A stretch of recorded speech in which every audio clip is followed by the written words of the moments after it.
अम्बेडकर की जन्म जयंती पर सभी मातृशक्ति व अपने प्यारे भाइयों व बड़े बुजुर्ग सभी के लिए बहुत बहुत हार्दिक शुभकामनाएं व अभिनंदन करता हूं और बाबा भीमराव अंबेडकर के चरणों में कोट कोट नमन करता हूं।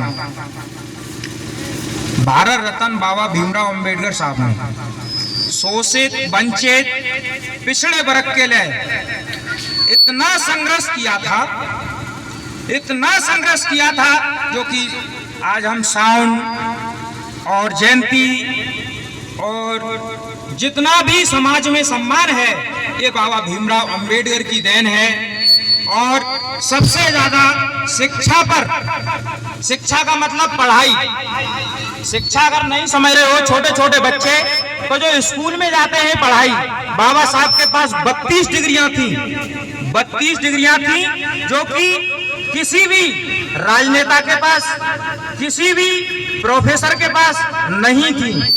आज उन्हीं की देन है जो कि हम समाज में सम्मान पूर्वक इज्जत से जी रहे हैं। बाबा साहब भीमराव अंबेडकर का जन्म 14 अप्रैल 1891 में हुआ था। उन्होंने बहुत छोटे से लगभग 5 या 6 वर्ष की एज से स्कूल में संघर्ष किया था। उसके बाद में अंग्रेज जो गोरे बोलते थे उनके लिए, हमारे बड़े बुजुर्ग थे वो अंग्रेजों के लिए गोरे बोलते थे, वो जानते नहीं थे कि ये अंग्रेज हैं। लेकिन भीमराव अंबेडकर साहब ने बताया कि ये अंग्रेज हैं, ये लूट रहे हैं भारत को, इनसे बचाओ भारत के लिए और हम सब के लिए एकत्र होके।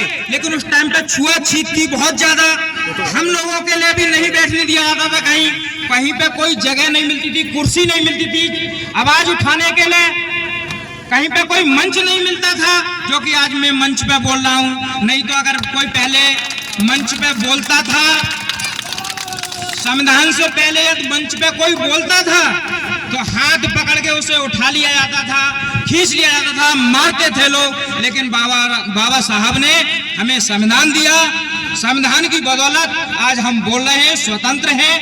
वो हमारे स्वतंत्रता संग्राम सेनानी भी थे और भारत रत्न उन्हें मिला था। भारत रत्न सबसे श्रेष्ठ रत्न होता है। और मैं अपनी सभी बस्ती ग्रामवासियों से अनुरोध करूंगा कि इसी तरह से बाबा भीमराव अंबेडकर का जन्मदिन मनाएं और अच्छी तरह से मनाएं आने वाले समय में। और एक मैं अपनी तरफ से अपनी ग्राम पंचायत सुंगोला के लिए, और उसमें कांक्सी भी है,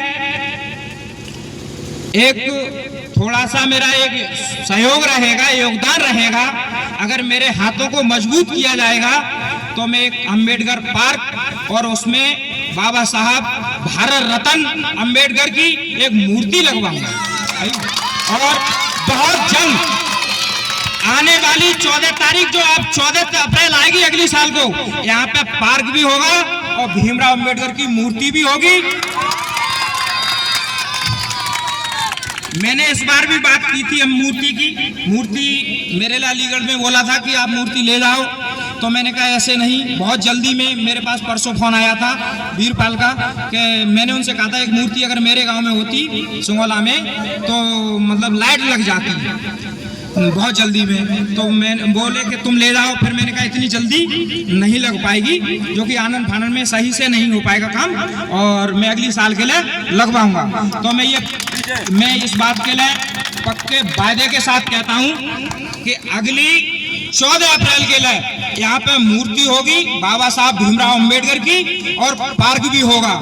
जय संविधान, जय भारत, जय भीम। अभी हम अस्थायी रूप से रास्ते पे खड़े होके मैं अपने छोटे भाई राजेश यादव के लिए बोलने की अनुमति देता हूं, वो अपने विचार रखें बाबा भीमराव अंबेडकर के संविधान के बारे में। यहाँ पर उपस्थित सभी मेरी मातृशक्ति एवं मेरे भाई बंधुओं, मैं डॉक्टर भीमराव अम्बेडकर के जन्मदिन पर आपको हार्दिक बधाई एवं अभिनंदन करता हूँ एवं कोट कोट नमन करता हूँ। डॉक्टर भीमराव अम्बेडकर ने हमारे समाज में हमारे लिए, हमारी समाज के लिए शोषित एवं वंचितों के लिए समान अधिकार दिलाने के लिए एक संविधान का निर्माण किया था, जो उन्हीं की देन है, जिससे हम स्वतंत्र समाज और आज जो भी इस पर्व को मना रहे हैं उन्हीं की देन है, उन्हीं की बदौलत है, कृपा है, जो आज हम लोग स्वतंत्र होकर इस जन्मदिन को मना पा रहे हैं। उन्होंने हमेशा हमारी समाज को समझाया है, शिक्षित, संगठित और सुरक्षित रहिए। समाज में शिक्षा जरूरी है, शिक्षा का अभाव ही हमारी सबसे बड़ी कमजोरी है, इसलिए हमें शिक्षित बनना चाहिए, स्कूल जाना चाहिए। और जब हम शिक्षित बनेंगे तो समानता बढ़ेगी, हम एक दूसरे के संपर्क में, नजदीक में आएंगे। आपको सभी लोगों को ज्ञात होगा कि आज से कुछ दिन पहले जब हमारे देश में संविधान जमीनी स्तर पर मान्य नहीं था, सभी लोग इसको फॉलो नहीं करते, संविधान था ही ना। जब हमारे यहाँ पर राजशाही शासन था, उस टाइम हम लोग वंचित, शोषित लोगों को इस तरह बोलने का कभी अधिकार नहीं दिया जाता था। आज हम उन्हीं बाबा साहब डॉक्टर भीमराव अम्बेडकर की जयंती को मना रहे हैं, जिन्होंने हमें समान अधिकार दिलाने का काम किया है, समाज में जीने का हक दिया है। मैं इसी बात पर अपनी वाणी को समाप्त करता हूँ। जय हिंद, जय भारत और हम जय भीम। और जो आज हम इस रास्ते पर खड़े होकर एक अस्थायी जगह, ये कोई जगह निश्चित नहीं है, जो आज जहां डॉक्टर भीमराव अम्बेडकर की जयंती को मना रहे हैं, आने वाली 14 अप्रैल के लिए हम एक स्थायी जगह निश्चित करके एक डॉक्टर भीमराव अम्बेडकर की पार्क को मनोनीत कराएंगे और सभी लोग वहां पर एकत्रित होकर भीमराव अम्बेडकर की जयंती को मनाएंगे। जय भीम, जय भारत, जय संविधान।